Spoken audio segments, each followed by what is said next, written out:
Hello once again. Another session which is having an interesting title like coming from Star Wars, and this is the race of transformation. Very dramatic. Are we there yet?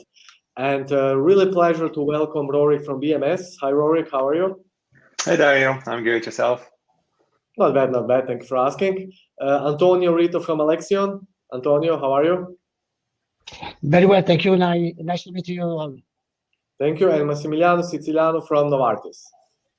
Hi everyone, and I'm fine, thank you, Dario. How are you? Thank you very much. I'm very well and really looking forward to this discussion. I see that majority of the panelists are coming from Italy, but let's do it in English. Okay. We can switch in Italian if you like. Yeah, okay. Let's ask the audience. Okay, we did our preparation call, and based on this, we conducted some interesting questions. And the first question is, with today's day, where we are in our digital transformation. Is it still the dawn? Is it still, let's say, we are still going out of this digital transformation? How it's looking like currently? Maybe we can start with you, Massimiliano. Oh, yeah. I would say really interesting question, and I think everyone is asking where we are versus our I would say the different industry and about our, I would say, competitors. I think actually something that the fact that we are already today here discussing about this transformation is pretty clear. And also with all the other session, I was able to attend some of the other session as an attendee, and actually a lot of the topic that everyone is discussing is pretty clear on pointing out that this transformation is still going on, and also because this transformation is not just a transformation that has a start and an end, that is linked with excellence, with evolution. Is the evolution ever stopped? I don't think so. So that is exactly how this transformation needs to be looked at from my personal perspective and professional perspective. And there are many, many elements that we can actually discuss, but we will never have the time because we have only 30 minutes. So I would say that is my first statement, and we can go deeper in other elements. But I want to give, of course, the possibility also to Rorik and Antonio to share their opinion. Thank you. Rorik? Thanks, Massimiliano, for a really nice summary. And I totally agree, right? I think we're in the middle. And I think hopefully at the end, if there's ever an end with a transformation, we'll be able to see where we are today. But I still like the question. And I do think it triggers really nice thinking. If I just would zoom in on customer engagement, where I'm really focused on, a lot of things changed due to the pandemic, right? But I would not refer to this solely as a digital transformation. I would say that's my biggest remark with all of this. I think many of us had their digital channels up and running. And of course, we see a very steady increase of the usage of this channel and therefore the adoption.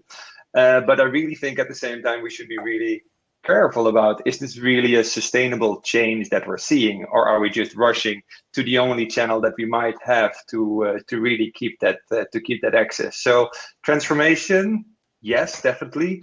Digital transformation, not sure. And I would really like to refer to this almost like a customer-centric transformation. And I really hope that that's a key takeaway from this pandemic. Voice of the customer, pandemic, transformation, and the learnings that we get out of this. Antonio? Yeah, I do agree with Rorik. However, we are in the middle of a digital transformation. We needed to also to recognize that many years ago, right, we started in pharmaceutical to invest on digital with modest results.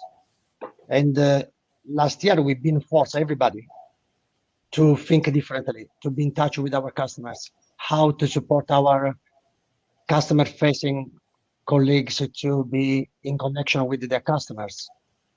Means for me, we are at the beginning of a big transformation. We can call digital. I do agree that we needed to call commercial customer transformation, but at the end, we are transforming ourselves. Thank you very much. I especially like the point from Rorik, who says it's not a digital transformation, it's a transformation. Because from my opinion, when we speak about digital transformation, it seems like our focus is only about the technology and not about the process. And who knows how this process won't end, but how this process will evolve. I mean, we see, for instance, a typical example from last week. Most probably you saw in Israel, things went pretty much to the same old normal. People are partying, they're going to exhibitions. I mean, they're interacting with each other, right? So, I mean, they really went in some ways back to the pure normal. So my question is, will the next normal have some ways or parts of the old normal, and which parts you think might be integrated in this next normal? Let's start with you, Antonio. Yeah, for me is not a new normal. I don't know what the future will be called normal or completely something different. What I think will be completely different from what we have seen in the past. Me personally, I'm not able to predict the future, but again, I'm not able to call this a new normality or new normal. As everybody is calling this a new step, right? Means for me it will be a new dimension. How this dimension looks like, we don't know yet. But what we know is that this will impact everybody of us internally and externally.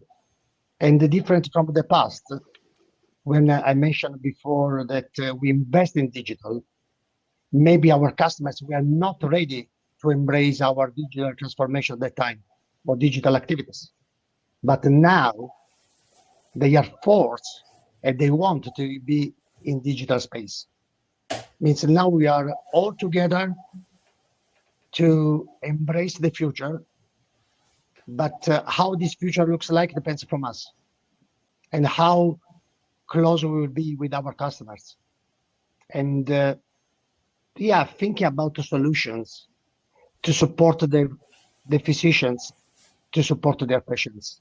This is for me very important to keep in mind. Thank you. Rorik? Thanks, Antonio. And I really like how you refer to the voice of the customer, and I think that's a really important one. Just quickly going back to your question, Dario, about will we go back to normal or to some sort of new normal? I don't think so, but I think there is a given, right? I think we do get more information coming back from our customers. They do have I would say, an evolved stated preference for post-COVID engagement, which is shifting further to digital channels. So I really hope, if we really think about, again, any sort of new normal, or however we want to call it, that the biggest lesson we learned throughout this transformation and due to the pandemic is to really keep the voice of our customers central in our thinking. I think if we do that, we'll always be spot on when it comes to engagement, because it's really almost like it's independent, right? Whether we're looking to deploy a digital or a traditional channel, if it doesn't add value, then we better don't do it at all. So new normal, old normal. I just really hope that our ability to understand voice of the customer and to deliver against that will be the new normal to me. Yeah. Thank you very much, Massimiliano. I could agree more with my colleagues. The new normal, it's something that will allow us mostly to better understand our customer, really react and be able to serve them as they really need, and with the relevance that they need, with the time that they need, with the channel that they need. So really going and really trying to support them across really their need with services, and not just with try to only sell pills or any other things from our company. So when we move in that perspective, we're starting to really discuss about customer experience, where you put really at the center your customer, really trying to understand and voice his voice within your organization. And of course, create plan that has clear action and objectives on how you are going to react to that specific demand. And if we want to actually talking about also this, it should have been already in our DNA since long, because we talk since, I don't know, I think the first time that I started to talk about closed loop marketing was really long time ago, but it's still closed loop marketing really in place. We were really able to close this famous marketing loop, I would say.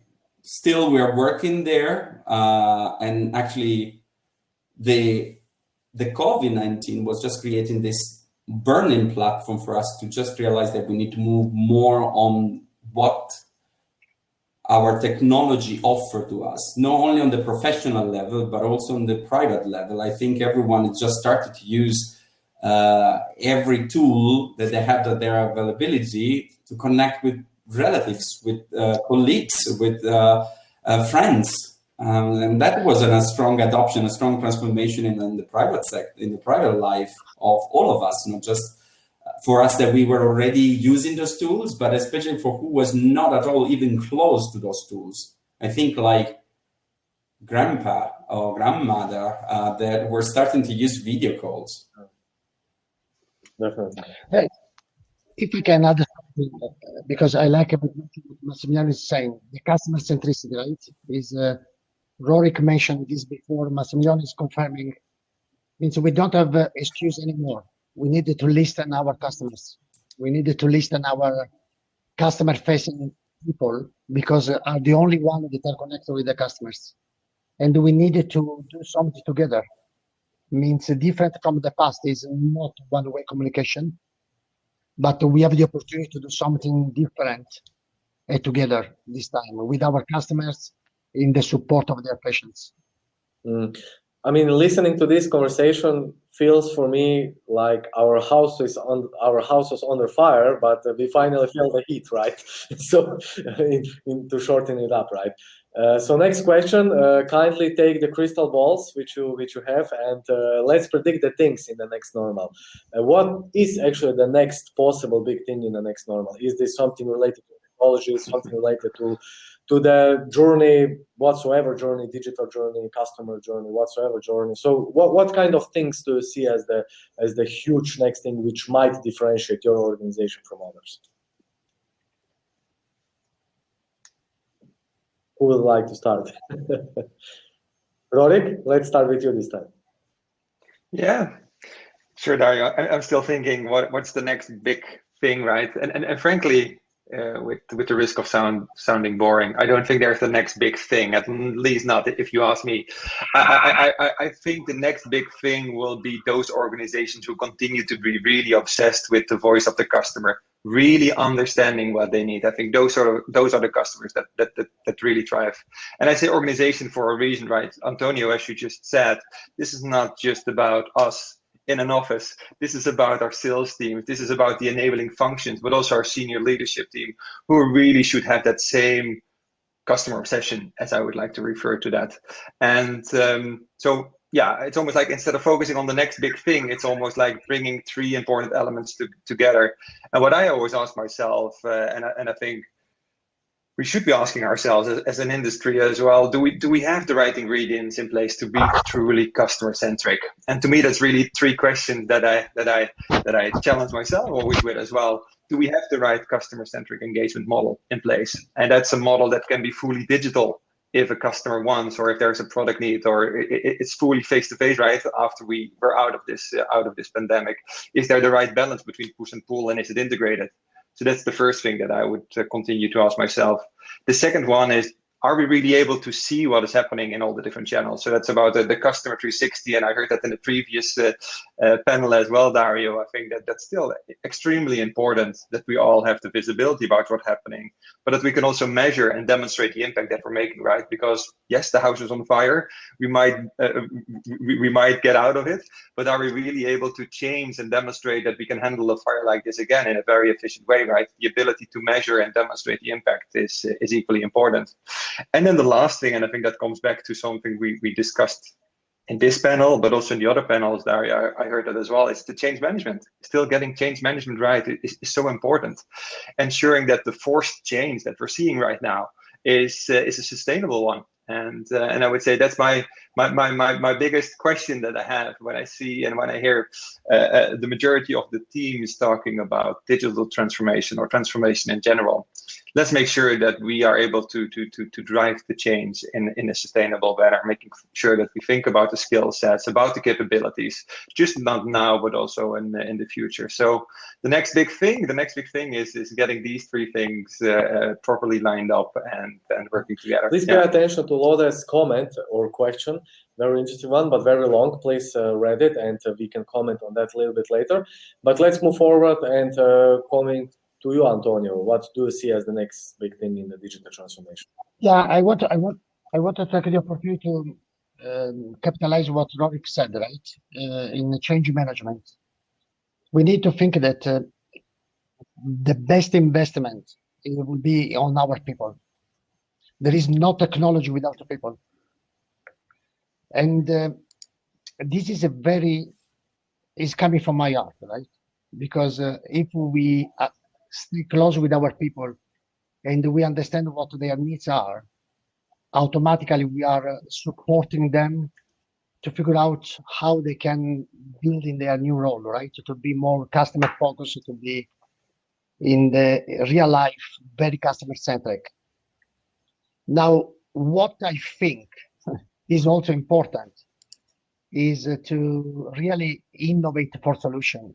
We needed to force the concept and the culture of learn from failures.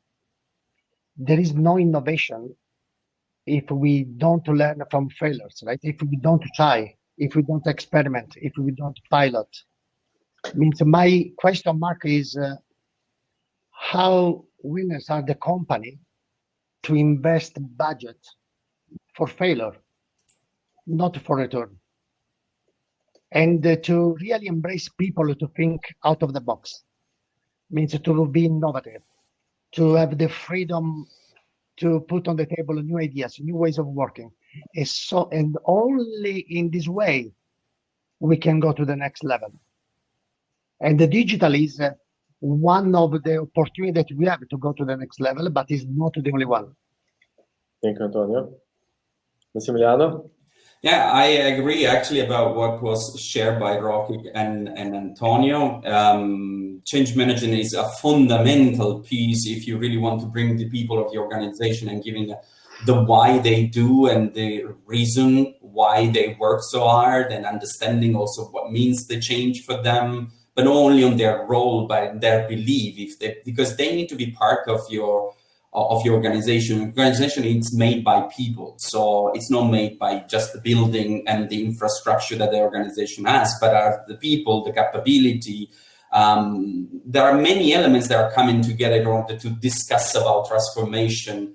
And the transformation that we will, in my opinion, see also in the future is exactly what they said. It's bringing all this element together through the technology. I give you an example, like when you transform, you're not only doing the change management, but you change maybe the organization setup. You change the technology that is supporting the organization setup. You change the way how profile will look differently to something that you had before, because there is an innovative approach on looking at the same thing, but just with a different eye. Exactly what was said by Antonio, to experiment and try to understand if there is much more value where actually you were looking before and you were not able to spot this value.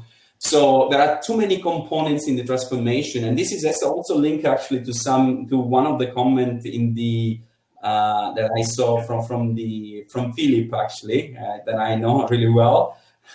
And absolutely, what is changing the customer engagement? But I would say we're now starting to hear also these new roles that are more marketing analysts, much more marketing content. Why? Because we look much more on the data. What we were doing also in the past, but with not this type of granularity, with not this type of amount of information that we want to understand and analyze. And this is also another element of transformation, because the transformation is not just at the big part, but later on you take this big transformation and you unpack in small transformation that are happening across different elements to really come back to the big objective, a big, I would say, change that you want to have in the organization. So it's really a lot of different elements. The customer engagement is going to be evolved also with a lot of the regulation that we have in the different country, because You were saying before, you were talking about Israel. Israel was much more virtual since already 3-4 years, due to several reasons that I'm not going to comment now, but who knows about a little bit the go-to-market model of Israel knows why they were much more virtual. They engaged because it was needed already there. And so they are, I would say for them, there was not so much of this disruption in the customer engagement model, but still there is an enrichment because we are using new technology that giving us the possibility to collect much more data from a digital perspective versus what was possible only through a one face-to-face, where you do not have the possibility to capture all of these elements, because otherwise our field force, in general, the customer-facing role, should spend hours and hours just filling in information in our CRM systems. So, and this is also not really their full job, so they don't need to spend hours and hours filling information of one single visit. That is just to share what I think, also linked to the question that I saw already from Philip. And Dario, there is another aspect that I think is relevant to keep in this consideration is what we learned during this pandemic, which kind of skills we have acquired that we didn't have before. Because for sure we are different leaders, right? We have different people. We are using different capabilities in the moment. But which capabilities we need in the future is crucial to be assessed, right? For example, the customers are telling us, respect our moment. Respect us as physicians. Don't bombard us with emails and SMS every day. Means empathy remain important also for the future. How you use our empathy, how we will use our emotional intelligence for the future.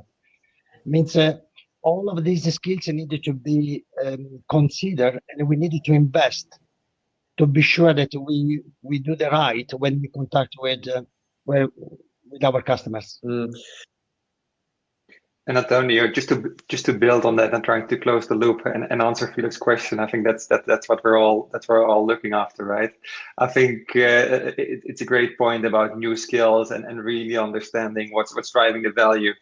So Philippe, to your question about what will pharma do differently, it's almost like what should pharma do differently, right, when it comes to customer engagement. And by the way, I hope you didn't hear too much of these buzzwords that you mentioned, but to me that's really coming back to understanding what a customer actually needs and delivering against that.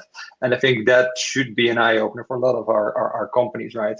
What's happening now in the pandemic, it really forced us to listen. So I hope that's really something, like I said before, it's one of hopefully our biggest learnings moving forward, to keep that voice of the customer central in everything that we do. And there are a ton of sources, right, for that. Just maybe to answer a second question as well, there's a ton of sources, and MedInfo is definitely one of them. And I also really appreciated Antonio's point. Our field force is such a big source of insights, and often still much under leverage. So I think we all have a responsibility in that, almost independent whether it's MedInfo or customer services, however you want to call it. There's still so much we can learn. There's still so much data that we can leverage to simply do better. And that's what we should And be what achieving. about Claude's question? I think a very interesting one. Suppose you read it. I won't read it because it's quite long. So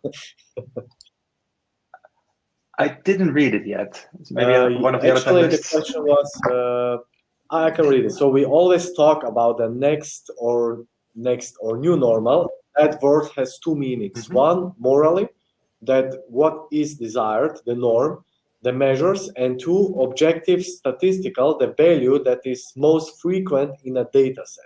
It seems to be that most statements refer to the moral definition and express a desire, like the use of the word we all the time, which over 30 years I learned most often means everyone else but not me. The facts number speaks another tale, right? Any comments? Who would like to comment on that?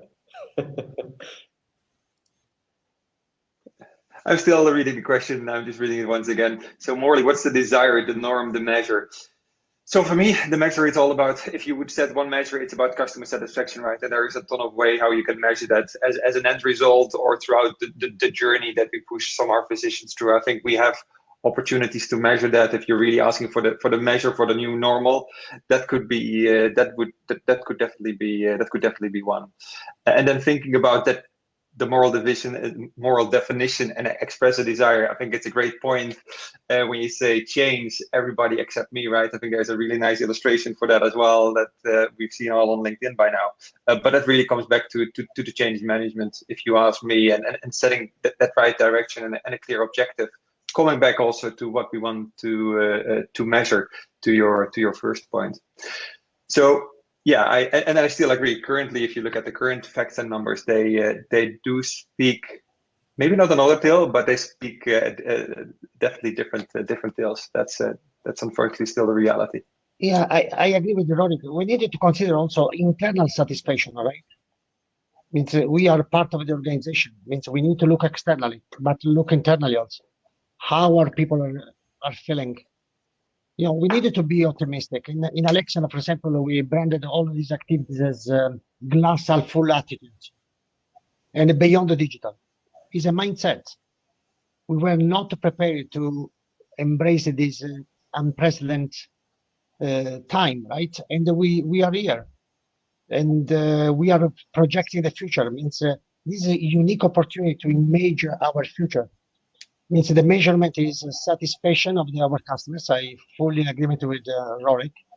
Not only the physicians, pharmacists, nurses, patients, but also ourselves as employees, right?